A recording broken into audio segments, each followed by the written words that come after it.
Global commerce is expected to grow just 3.3% this year, the World Trade Organization said on April 14, slashing its previous forecast of 4.0% over weak global economic growth and rising geopolitical tensions. The trade body also said preliminary estimates showed trade had expanded just 2.8% last year, missing September's forecast of 3.1%. Trade growth has been disappointing in recent years due largely to prolonged sluggish growth in GDP following the financial crisis, said WTO chief Roberto Azevedo. Looking forward, we expect trade to continue its slow recovery, but with economic growth still fragile and continued geopolitical tensions, this trend could easily be undermined, he warned. Last year was the third consecutive year in which trade grew less than 3%. With geopolitical growth still fragile and geopolitical tensions ongoing, we are cautiously forecasting that trade will continue its slow recovery, Azevedo told reporters. Trade growth is expected to pick up in 2016 with an expansion of 4.0%, according to the WTO. Trade is a key measure of the health of the global economy, which it both stimulates and reflects.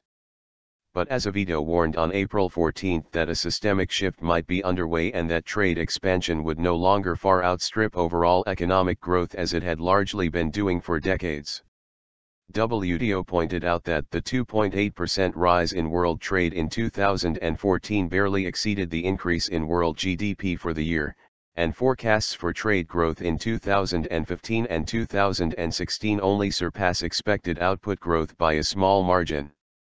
Conflicts in Middle East stoke stability.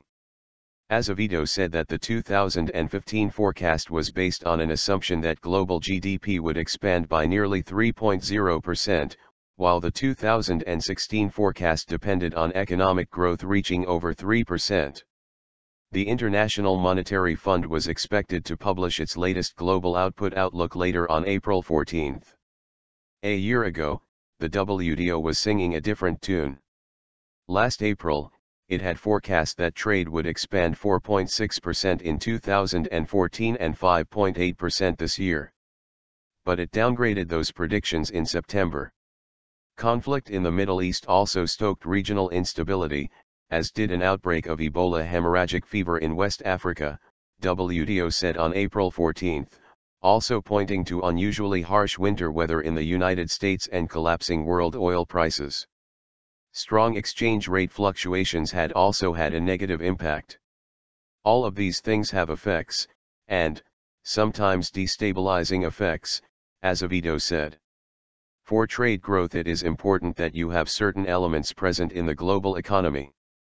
One of them is stability, predictability, and those things are not there right now, he warned.